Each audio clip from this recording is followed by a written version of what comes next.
जय हिंद। आज का भी टॉपिक जो हमारा जो है राष्ट्रपति की शक्ति संबंधित है। कहिए सर आप हमें कितने राष्ट्रपति की शक्तियों के बारे में बताएंगे। ये हमारा आखिरी सेशन होगा राष्ट्रपति शक्तियों के बारे में, ठीक है। लेकिन हम इसका सबसे महत्वपूर्ण जो पॉइंट है, ऐसे तो राष्ट्रपति के पास और भी सारे शक्तियां है, लेकिन हम आपको इतना ही बता पाएंगे, ठीक है ना। तो अब आज का जो हमारा डिस्कशन है वह राष्ट्रपति के पास क्या होती है, तत्कालीन आपातकालीन शक्ति है, यानी कि आसान भाषा में इंग्लिश में कहें तो इमरजेंसी पावर। अगर भारत में इमरजेंसी घोषित करना हो, अगर ऐसे करना है कि भारत के जितने भी सरकार हैं, चाहे राज्य सरकार हो या केंद्र सरकार हो, केंद्र सरकार और राज्य सरकार के सारे शक्ति को एक बार में खत्म करना हो, यानी ऐसे समझिए कि जो पब्लिक ने वोट दे रखा है, वोटिंग कर रखा है, मत दे रखा है, और वो राज्य सरकार का हमारा विधानसभा का चुनाव हुआ हो या मुखिया का चुनाव हुआ हो या आपका जो है केंद्र सरकार के जो आपका जो है चुनाव हो चुका है, जैसे प्रधानमंत्री, मुख्यमंत्री, मुखिया, सारे पद को एक बार में खत्म करना है। और इसमें जो है सिर्फ और सिर्फ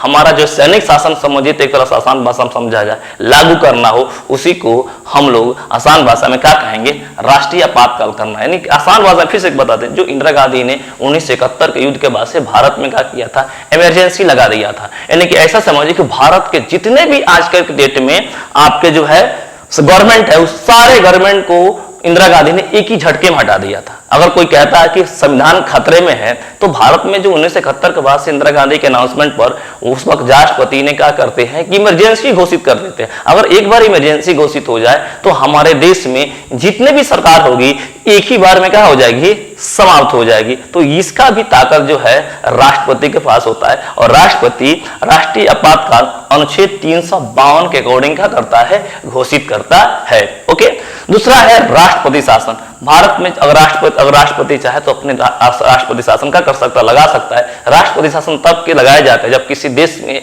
किसी राज्य में जब सरकार मतदान होता है और सरकार क्या होती है, नहीं बन पाती है, तो उस कंडीशन में राष्ट्रपति जो है गवर्नर को आदेश देकर 3 महीना 6 महीना के लिए क्या कर सकते हैं, या 15 दिन के लिए देश के राज्य के अंदर क्या कर सकते हैं, राष्ट्रपति शासन लगाए जाते हैं। तो जो भारत में किसी राज्य के अंदर में जो राष्ट्रपति शासन लगता है वो अनुच्छेद 356 तथा 365 के अंतर्गत क्या किए जाते हैं, लगाए जाते हैं।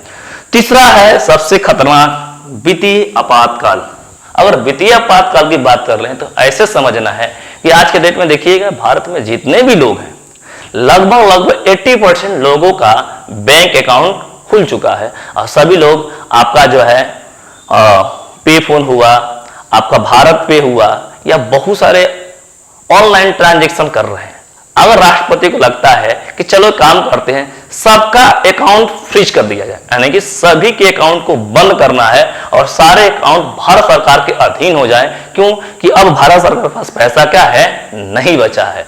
तो ऐसे आसान भाषा में समझा जाए कि अगर राष्ट्रपति चाहे तो भारत के जितने भी पब्लिक है, पब्लिक के जितने भी अकाउंट है, वो एक बार में अपने एक आदेश में, यानी वित्तीय आपातकाल के दौरान अगर वो चाहे तो पूरे अकाउंट को फ्रीज कर सकती है, सारे ट्रांजैक्शन रोक सकती है, किसी प्रकार का कोई भी बैंक लेन देन का कर सकता है, नहीं कर सकता है। तो ये भी सारे शक्तियां जो है राष्ट्रपति के पास ही होती है। और वित्तीय आपातकाल जो होती है वो अनुच्छेद 360 के अनुसार क्या किया जाता है, लागू किया जाता है। तो एक बार हम फिर से बता देते हैं, एक काफी महत्वपूर्ण है। तो राष्ट्रपति के पास 3 प्रकार के आपातकालीन शक्तियां होती है। पहला होता है राष्ट्रीय आपातकाल।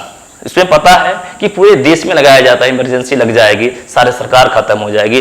दूसरा है राष्ट्रपति शासन। जब किसी भी राज्य में अगर कोई राज्य सरकार अब ढंग से काम नहीं कर रही है, संवैधानिक कार्य नहीं कर रही है, तो राष्ट्रपति के आदेश पर गवर्नर जो है आपके मुख्यमंत्री से क्या करेगा, पावर को ले लेगा, नहीं छीन लेगा, और वहां पर राष्ट्रपति शासन लगाए जा सकते हैं। और तीसरा है कि अगर देश में पैसे की किल्लत हो जाए तो सरकार, राष्ट्रपति चाहे तो प्रधानमंत्री की सलाह पर ये जो है वित्तीय आपातकाल लगा सकती है। इसमें ये घोषणा होता है कि जो भारत सरकार के पास अकाउंट है उस सारे अकाउंट को क्या करेगा, बहुत आसानी से फ्रीज कर देंगे, किसी प्रकार का कोई भी लेन देन का होगा नहीं होगा। ओके।